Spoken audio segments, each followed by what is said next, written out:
He wanted to explore the wilderness without Mr. Brolly, but Little Cloud floated off at once. "Come back!" cried Harry. But Little Cloud just vanished into the branches and leaves of the forest. It was the first time he had been out on his own, and he stopped and had a small storm to celebrate the occasion. The next moment, he found himself caught in a large, sticky web. Below, in the grass, the spider was talking to his friend. "Ooh, I've caught an ice cream," he said. "An ice cream?" said his friend. "Oh, well, you don't get many of those in the rainforest. What does it taste like?" "I don't know," said the spider. "I haven't tried it yet."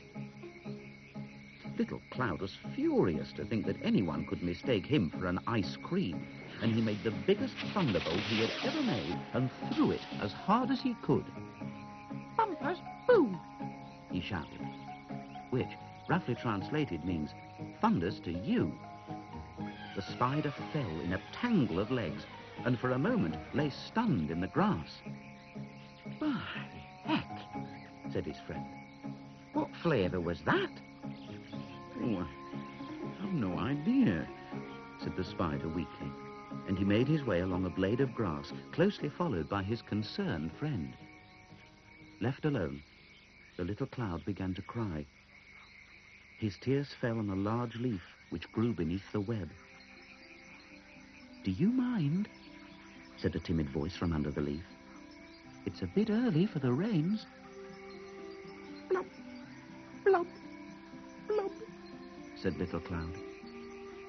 "Oh, don't cry," said the dweller beneath the leaf. "If I come out and keep you company, you won't throw a bumper at me, will you?" "Oh," said Little Cloud. Harry was hot and tired, and Wilkins drooped in his pot. "Please, sir, I want some water, sir." "Could someone say the water is?" said Harry, and the rustling and the murmuring ceased. But Harry knew that eyes watched, and ears listened, and noses sniffed the air. "Please!" For now Wilkins had folded his petals. "Oh, Wilkins!" said Harry. Then, as he gazed at the healthy, strong plants which grew all around, he knew what he must do to save. Harry had planted Wilkins in the rainforest. Now he stood and said goodbye to him. "It won't be the same without you." He looked back at Wilkins. The little flower seemed very small and lonely. "I hope he finds a friend," said Harry. A deep voice answered from above Harry's head. "The forest is full of friends." Looking up, Harry saw a beautiful butterfly, which fluttered off into the forest. "Come with me," it said. So Harry followed the butterfly, until suddenly Mr. Brolly appeared in a clearing. "My boy," he said, I see you've met the Admiral. He tells me that there's something new in the forest, something that looks very like an ice cream and makes thunderbolts." "That isn't an ice cream," cried Harry. "It's Little Cloud. He's been lost all day." Mr. Brolly and Harry followed the Admiral to where Little Cloud lay fast asleep in the sticky web. Mr. Brolly pulled him free of the web. "Thank you," said the Little Cloud. "And now we must find Wilkins and repot the dear fellow," said Mr. Brolly. "Lead on, Admiral." Wilkins was put safely back in his pot and refreshed with water from Mr. Brolly's boot. Mr. Brolly turned to Harry. "And now, my boy, we must hurry to the meeting place. My birthday is almost over. When it ends, the rainforest will vanish, and we will vanish with it." So the party hurried on, with the Admiral fluttering overhead. "There's the meeting place," said Mr. Brolly, and he pointed to the great flowering plant which stood at the end of the path. As they hurried towards it, the plant faded, and Mrs. Brolly stood in its place. "Dearest," cried Mr. Brolly, It was the best forest ever. I discovered a new spider. And I discovered a butterfly, said Harry. Little Cloud thought about the dweller under the leaf. But as he was too young to describe the creature to anyone, we shall never know what he looked like.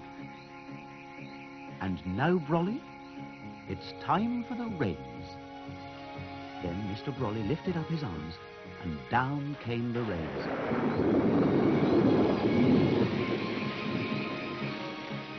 From inside the weather house, Harry watched the rain running down the window pane.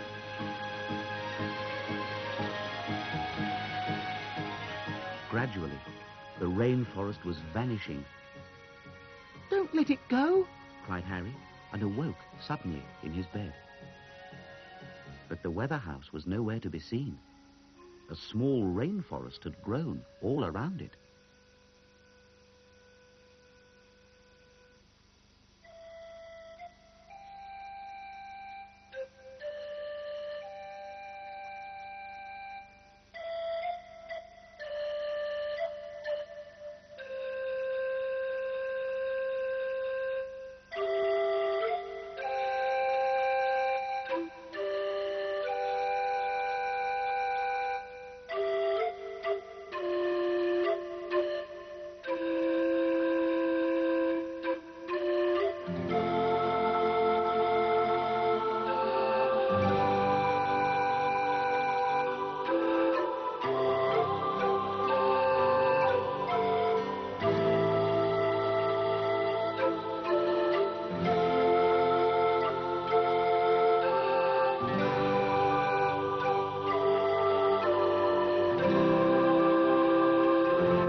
They're so magical.